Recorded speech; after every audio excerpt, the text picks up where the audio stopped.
Hey, what's up you guys, this is SGB618 here, and today I'm going to be talking about mysteries and theories about Pokemon Legends Arceus. In the previous video I talked about mysteries and theories about Brilliant Diamond and Shining Pearl, so now we're moving on to the next game. As explained in that video, Legends Arceus is by far the most hyped Pokemon game at the moment, and it looks very much like Game Freak and Nintendo want us to have our main focus towards this game that's coming out in January 2022. So what are some mysteries and theories that we have towards it? Well, for starters, the region is the Hisui region, if I'm saying that correctly.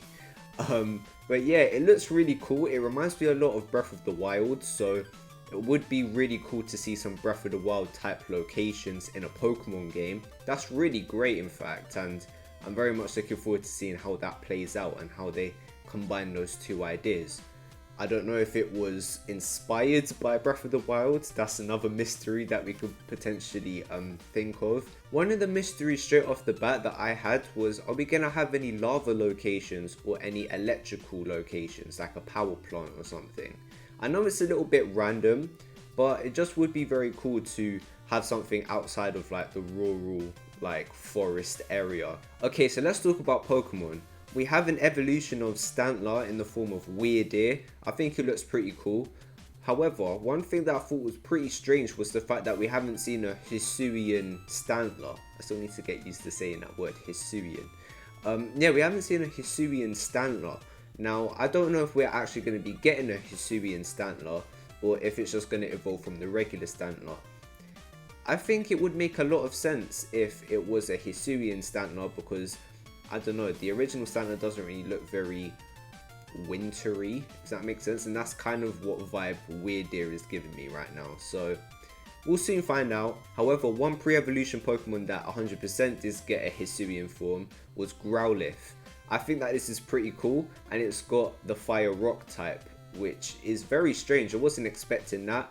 However, this is a common trend. I think ever since Sword and Shield, Pokemon has just been really... they've just been going out of their way to give Pokemon very strange typings. I love it though. It's very weird and unexpected. And also, I really like the interesting design of Hisuian Growlithe. It just makes me very excited to see what Hisuian Arcanine will look like. Would it make sense if Hisuian Growlithe evolved into regular Arcanine, right? Its design is going to be really cool, I actually bet, and I may actually use it in a playthrough. I still think his typing will be the same when he evolves into Hisuian Arcanine, and I think that the whole eye droop, like the hair drooping over the eyes thing, I think that will carry over in its evolution as well. I think it will look pretty similar, and I don't think it will be one of those evolutions that completely changes the look of the line. Next up, we have Hisuian Bravebriar with the Psychic Flying type. I think that this is a pretty cool combo, and again, unexpected. Bravebriar was still a pretty cool bird Pokemon and pretty straight to the point. It was just very strange. Like, if I ever thought that Bravebriar was going to have like a regional form, I was not expecting it to have the Psychic type in. I would have said Fire type or maybe even Fighting type, because it's obviously like, it's basically a brave fighting bird, right? Again, similar to Stantler, we haven't seen a Hisuian Rufflet yet. Would be interested to see how that plays out, and if he has the Psychic typing from the very beginning as well. Would make a lot of sense. Obviously, we can't talk about potential new Pokemon without talking about the starters. Now, we're not getting original starters, we're actually getting starters that we've had before. So we've got Oshawott, Cyndaquil and Rowlet. I'm perfectly fine with that.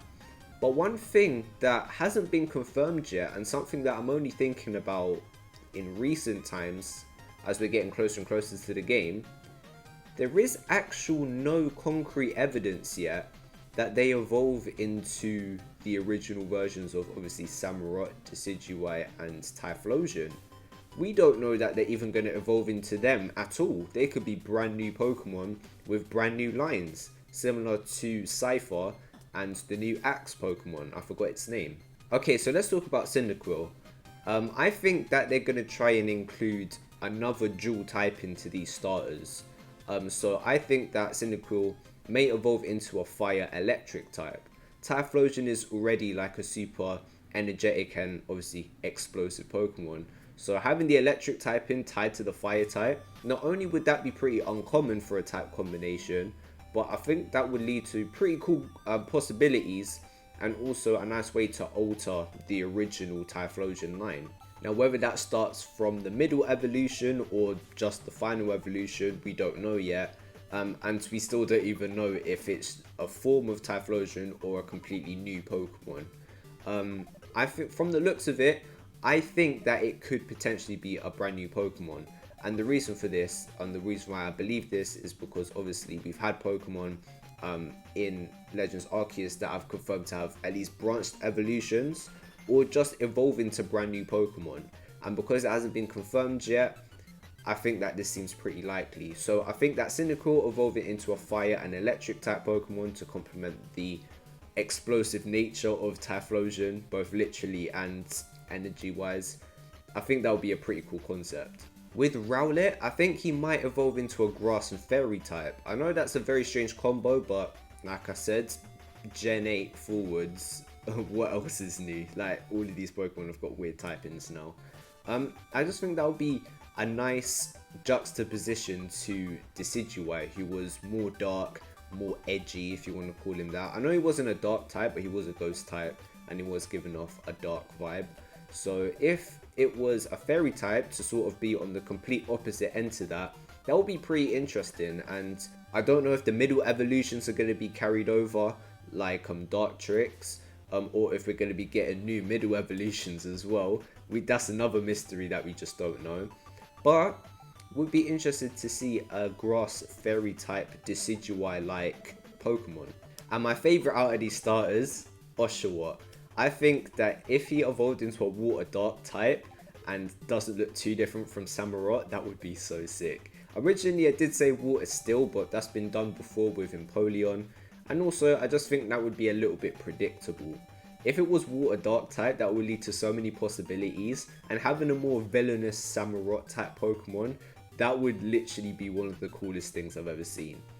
And also if that carried over to Duwat as well, I think that would build up to the hype as well, seeing like a different design for the middle evolution, and then would lead to lots of things in our imagination to, oh, how is the final one gonna look? So yeah, it is a really big reach, and I don't want to get my hopes too high here, but if they do end up doing something along those lines, I would literally pick Oshawott again in a heartbeat. Now the last thing that I want to talk about is the Pokemon encounters and how they feel like boss battles. I absolutely love this. I think it's really cool, and aside from the Safari Zone, we haven't really had face-to-face Pokemon battles before. Speaking of boss fights though, I'm already talking about final bosses, you know. Would Arceus be the final boss? If we're actually fighting against Pokemon physically, obviously we can like use our own Pokemon as well. But in terms of face-to-face Pokemon battles, are we going to have a face-to-face with Arceus? That boss fight is going to be hard if that were to be the case, but it would be pretty interesting to see. Like, it's just never been done before, and I think that's why Game Freak has really been pushing this game, because it's just pushing the limits of Pokemon, and it's actually a game that's really taking advantage of the console's capabilities, and it's just creating even more mysteries and lore towards the Pokemon series, which is what we love, and which is why I wanted to make this video. But there you have it guys, those are my mysteries and theories about Pokemon Legends Arceus. Hopefully you guys did enjoy it. Please comment down below your thoughts on the points that I made in this video. Did you agree with them? Did you not? And let me know, will you be picking up this game when it comes out? Or what mysteries and theories do you have towards the game? Let me know, and I'll be very interested to know. Anyway, thank you for watching. Please like and subscribe, and I will see you guys in the next video. Peace.